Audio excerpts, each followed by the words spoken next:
आचार्य दुर्गाप्रसाद शास्त्री आप सभी का स्वागत करता हूं आपके YouTube चैनल, जहां पर हम विविध प्रकार के वीडियो बनाते हैं। आपके प्रश्नों के उत्तर भी होते हैं, साथ ही में आपके उपयोगी भी उत्तर हम देते हैं। इस वीडियो में दिन की महिमा भी रहती है, कोई अगर त्यौहार है तो उनके बारे में भी हम आपको सूचित करते हैं। आपके मन में जो भी विचार हैं, जो भी प्रश्न हैं, आप निश्चित हमें भेजिए। नीचे हमारा फ़ोन नंबर भी दिया है, साथ ही में कमेंट बॉक्स में भी आप भेज सकते हैं।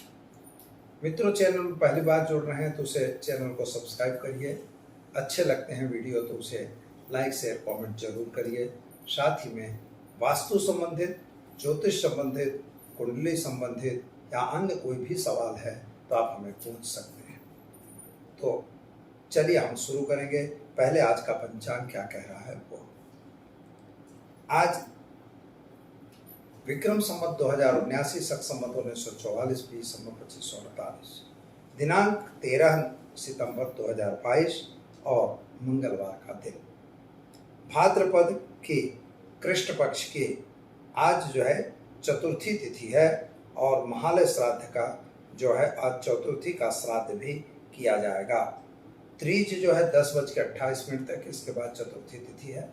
मित्रों, जो नियम है कि महालय श्राद्ध 12 बजे के बाद का गिना जाता है, इसीलिए इसे हम चतुर्थी की श्राद्ध आज ही करेंगे। अंगारकी चौथ भी है, यानी आज जो है मंगलवार और चौथ दोनों का संयोग है। जब मंगलवार और चौथ दोनों हों और कृष्ण पक्ष में मिलते हैं तो वे ज़्यादा उपयोगी होते हैं। इसे अंगारकी चौथ भी कहा जाता है। किसी को अगर अंगारक दोष है कुंडली में तो आप अंगारकी चौथ की विधि अगर करनी है, कोई उसके पूजा पाठ करने हैं तो इस समय आप कर सकते हैं, कोई प्रॉब्लम नहीं है। कभी कभी लोग ये कहते हैं कि श्राद्ध में नहीं करना चाहिए, तो ऐसा नहीं है। शादी, संबंध, तिलक, गृह प्रवेश, वास्तु, ये चीज़ों के लिए वर्जित किया गया है। मुंडन इन चीज़ों के लिए वर्जित है। बाकी आप श्राद्ध में काम कर सकते हैं। हवन है, पूजा है, पाठ है, सब हो सकता है। तो दर्शक मित्रों, महालय श्राद्ध के आज जैसे मैंने बताया कि आज चतुर्थी का श्राद्ध रहेगा। सामान्य रूप से एक्सीडेंटल हुए व्यक्तियों को, जिनका एक्सीडेंट से मृत्यु होती है, उनका श्राद्ध चतुर्थी को किया जाता है। रेवती नक्षत्र जो है 6:26 तक रहेगा और इसके बाद अश्विनी नक्षत्र रहेगा। वृद्धि योग रहेगा 7:26 तक और इसके बाद व्याघात योग की शुरुआत होगी। राशि मीन रहेगी 6:36 तक। इसके बाद मेष राशि की शुरुआत होगी, यानी 6:36 के पहले जन्मने वाले बच्चों का नामकरण मीन राशि द चौथा अक्षर पर और इसके बाद जन्मने वाले बच्चों का नामकरण मेष यानी अलई अक्षरों पे रखा जाएगा। जो जातक आज जन्म ले रहे थे, जिनका जन्मदिन है, उन सभी को हमारे चैनल के परिवार की तरफ से खूब हार्दिक शुभकामनाएं। तो चलिए मित्रों, हम जान लेते हैं क्या है आज का राशिफल। आज हम पहले देखेंगे मेष राशि। आपके लिए दिन सामान्य है। इनकम की दृष्टि से दिन थोड़ा खराब है। आवक आएगी नहीं, जावक का यानी खर्च का प्रमाण बढ़ेगा। स्वास्थ्य के संबंधी चिंताएं आपको रहेंगी। व्यापार वगैरह में वृद्धि होने के चांस हैं, लेकिन मन आपका उचाट में है। कुछ कार्य आपके बिगड़ रहे हैं। जमीन संबंधी कार्यों में आप उलझे हुए हो, ऐसा दिखाई देता है। उपाय के तौर पर आपको आज गाय को घास खिलाइए और साथ ही में पितृतर्पण जरूर करिए। चलिए अब जानते हैं वृषभ राशि। आपके लिए सामान्य रूप से समय अच्छा है। खर्च का प्रमाण बढ़ रहा है। आर्थिक रूप से नुकसान होने की संभावना है। अगर कोई ऐसा काम कर रहे हैं शेयर बाजार या अन्य बाजार का, तो जरा उससे सावधान रहने की जरूरत है। पैसों की लेन देन अगर कर रहे हैं तो जरा दूर रहिएगा और खास करके पति पत्नी के संबंधों में आपको सुधारना होगा। सुधार हो रहा है और बिजनेस वगैरह में सफलता मिलेगी। क्या करना होगा, तो गाय को चने की दाल, गुड़, रोटी खिलाकर दिन की शुरुआत करिए। पितरों को तर्पण जरूर करिए। चलिए अब जानते हैं हम मिथुन राशि का छठा अक्षरों से जिनका नाम प्रारंभ होता है उनके लिए। आपके ग्रह गोचर की स्थिति सामान्य है। यात्रा वगैरह पे जाना बन सकता है। नए व्यक्तियों की मुलाकात भी हो सकती है। कुछ बड़ा काम भी आप कर सकते हैं। जल्दबाजी में कोई निर्णय न लीजिएगा और अंधा विश्वास किसी पर न कीजिएगा। नौकरी वगैरह में जरा ध्यान रख के काम करने की जरूरत है। उपाय के तौर पर गाय को घास खिलाइए, दिन की शुरुआत करिए, आपका दिन बेहतर और सुंदर रहेगा। चलिए अब हम जानते हैं कर्क राशि। ड अक्षरों से जिनका नाम प्रारंभ होता है उनके लिए आपके ग्रहों के हिसाब से अगर देखा जाए तो आर्थिक नुकसान की संभावना कम दिखाई देती है। जो आपको आर्थिक नुकसान कुछ हो चुका था उसमें नुकसान की कटौती करनी पड़ेगी, यानी नुकसान कम होगा। नौकरी वगैरह में आपको सफलता मिलेगी। जल्दबाजी में आके कोई ऐसा गलत कदम नहीं उठाना है, क्योंकि उससे वजह से कुछ काम गड़बड़ हो सकता है। साथ में पैसों का लेन देन न करिएगा। शेयर बाजार या बाजारों से जरा दूर रहिएगा। उपाय के तौर पर एक गरीब को भोजन कराकर दिन की शुरुआत करें, अच्छा दिन रहेगा। चलिए अब हम जानते हैं सिंह राशि। मट अक्षरों से जिनका नाम प्रारंभ होता है उनके लिए आपके ग्रहों की स्थिति सामान्य है। यात्रा वगैरह पे आप जा सकते हैं। नए लोगों की मुलाकातें भी हो सकती है। पैसों का लेन देन करने से दूर रहने की जरूरत है। खास तौर पर पति पत्नी का संबंध अच्छा है। संतान संबंधी चिंताएं आपको रहेंगी। क्या करेंगे तो आज आप एक गरीब को भोजन कराइए और पितरों को तर्पण करिए, दिन की शुरुआत करिए, अच्छा रहेगा। कन्या राशि की बात करते हैं। आपके लिए सामान्य रूप से समय बढ़िया और सुंदर है। इनकम की दृष्टि से भी अच्छा समय दिखाई देता है। संतान संबंधी चिंताओं में राहत मिलेगी। पति पत्नी का संबंध अच्छा है। कुछ नया काम आप जो कर रहे हैं उसमें भी आपको सफलता मिलेगी।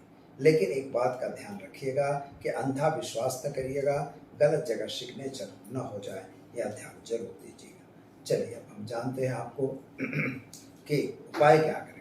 उपाय में आपको एक गरीब को भोजन कराइए, गाय को घास खिलाइए, दिन की शुरुआत करिए, अच्छा दिन रहेगा। चलिए अब जानते हैं तुला राशि। रत अक्षरों से जिनका नाम प्रारंभ होता है उनके लिए आपको स्वास्थ्य संबंधी जो चिंता थी उसमें राहत मिल रही है। इकोनॉमिकल प्रॉब्लम्स जो चल रहे थे उनमें भी राहत मिलती हुई दिखाई देती है। नौकरी वगैरह में आपको सफलता मिलेगी। पैसों का लेन देन से दूर रहना है। पति पत्नी का संबंध अच्छा रहेगा। संतान संबंधी चिंताएं बढ़ेंगी।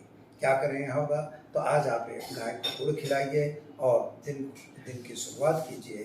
पितरों का तर्पण करके अच्छा दिन जाएगा। चलिए अब जानते हैं वृश्चिक राशि। नया अक्षर से जिनका नाम प्रारंभ होता है उनके लिए आपके मन की इच्छाएं तो पूर्ण हो रही हैं।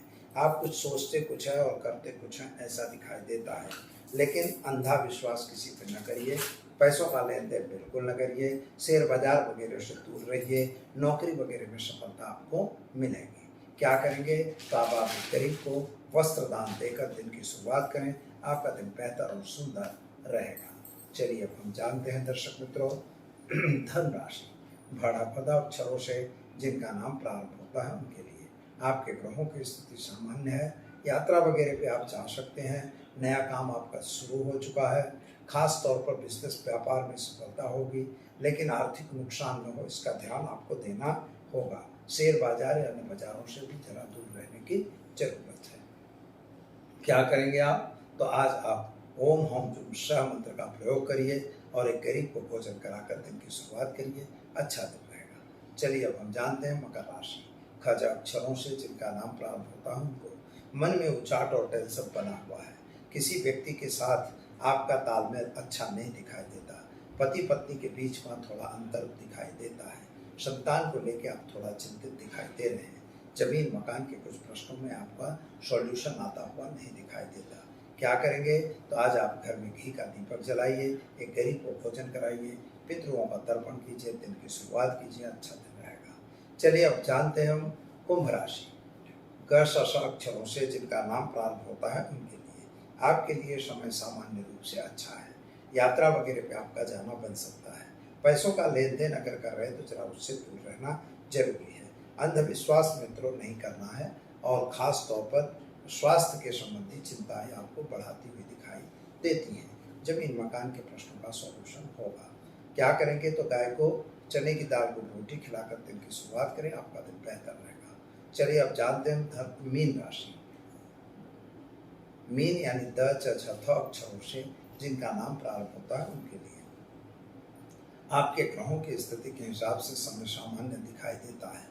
कुछ नए काम आप जो करना चाहते थे उसमें आपको सफलता भी मिल रही है, लेकिन इकोनॉमिकल रूप से समय बहुत अच्छा नहीं दिखाई देता। नई नई योजनाएं, नई नई युक्तियों में फंसने की जरूरत नहीं है। काम अगर कोई बड़ा कर रहे हैं तो जरा सोच विचार के करें, यह जरूरी है। यात्रा वगैरह पे जाना आपके लिए सामान्य अच्छा दिखाई देता है। जल्दबाजी में लिया गया निर्णय हमेशा नुकसानदेह होता है। क्या करना होगा? तो आज आपको ओम नमः शिवाय मंत्र का प्रयोग जप करिए, एक गरीब को ब्राह्मण भोजन कराइए, साथ ही में पीपल के वृक्ष में जल डालकर दिन की शुरुआत कीजिए। आपका दिन बेहतर और सुंदर रहेगा। तो दर्शक मित्रों, यह तो हमने आपको बताया कि आज का कैसा रहेगा राशिफल। आज की टिप मैं बताने जा रहा हूँ। अगर आप मन से उचाट है, मन में टेंशन है, कोई काम नहीं बन रहे हैं, संतान संबंधी चिंता है, घरेलू चिंताओं से आप ग्रस्त हैं, तो केवल छोटा सा उपाय करिए। ओम विष्णवे नमः, ओम पितृदेवताभ्यो नमः, यह मंत्र का उपयोग करना है। काला तिल, हल्दी, चावल मिलाकर, जो हमने आपको तर्पण में बताया था, वही चीज़ें मिलाकर पीपल के वृक्ष में आप डालिए। नियमित यह क्रिया करते करते 1 महीने के बाद ही आपके कार्य में सुधार होगा। मित्रों, आज का जो प्रश्न है उसकी बात कर लेते हैं। आज का प्रश्न ऐसा है कि क्या हमारा पितरों को खिलाया हुआ जो हम ब्राह्मण को खिलाते हैं, तो क्या पितृ देवताओं को मिलता है? बहुत अच्छा सवाल है। जिन मित्रों ने पूछा है उनको बहुत बहुत धन्यवाद कि आपका सवाल, क्या हम जो खिलाते हैं वह पितरों को मिलता है? लोग कहते हैं कि भाई मरने के बाद तो खाण पिरसो, और पहले तो मरने के पहले रोटी भी नहीं दिया है, ऐसी कहानी है। लेकिन मिलता कैसे है, मैं आपको इसका उदाहरण दे रहा हूँ, और उदाहरण से आप समझोगे, आप खुद समझ जाओगे। 2 प्रकार की गायें मिलती हैं। एक गाय जो होगी बाजार में दौड़ती हुई किसी भी गल्ले वाले पर से या लारी पर से कुछ ना कुछ चीज़ उठा के खा लेगी, या गांव में है तो किसी भी की टाटा या जो उसका बनाया हुआ है बाउंड्री, और बाउंड्री को तोड़ के अंदर घुस जाएगी और तुरंत खाएगी, लोग उसको डंडा भी मारेंगे, भगेगी। और एक गाय होती है जो सिंपल सोबर पड़ी रहती है। वो गाय जैसी होगी तो मारेगी भी, लड़के आगे बीच में उसको उठा के फेंक देगी। एक गाय शांत पड़ी रहती है, न किसी को मारती है, लड़के उसको खिलाते हैं, कोई टेंशन नहीं है। वो जो खिलाया वो खा लिया, घास चारा जो भी मिला वो आराम से खा लिया, यानी उत्पात नहीं करती। एक गाय उत्पात करती है। ये आपने देखा है। अब हम मूल प्रश्न पे आते हैं। जिन पितृदेवताओं के बच्चे, परिवार जो उनके लगे सगे हैं, वो अगर उनके निमित्त उनको तर्पण, उनके निमित्त ब्राह्मण भोजन, कौओं को भोजन, पक्षियों को भोजन, कुत्तों को भोजन, गाय को भोजन जो देते हैं अपने पितृ देवताओं के निमित्त, अगर उनके पितृ, मान लीजिए कि वो गाय बने या बैल बन गए, जो भी बने, कुत्ते बन गए, तो कुत्ते देखिए गाड़ियों में भी घूमते हैं, या आप समझ सकते हो। तो ये सामान्य चीज नहीं है। तो एक वो है, एक तुम हो। तो जो एक उचाट वाला है, तो ये जो पितृ अगर हमारे ऐसी कोई योनि में गए हैं, तो हम अगर पितृ तर्पण, पितृ श्राद्ध करते हैं, तो उससे हमारे पितरों को मिलता है। यह प्रमाण है कि वह गाय जिसके पितृ का तर्पण हो रहा है, अगर उसके पितृ गाय बने हैं तो वो शांत गाय है, और जिनका तर्पण नहीं हो रहा है तो उनके लिए वो उचाट बने गाय बनी हुई है। बस इतने ही अंतर है मित्रों।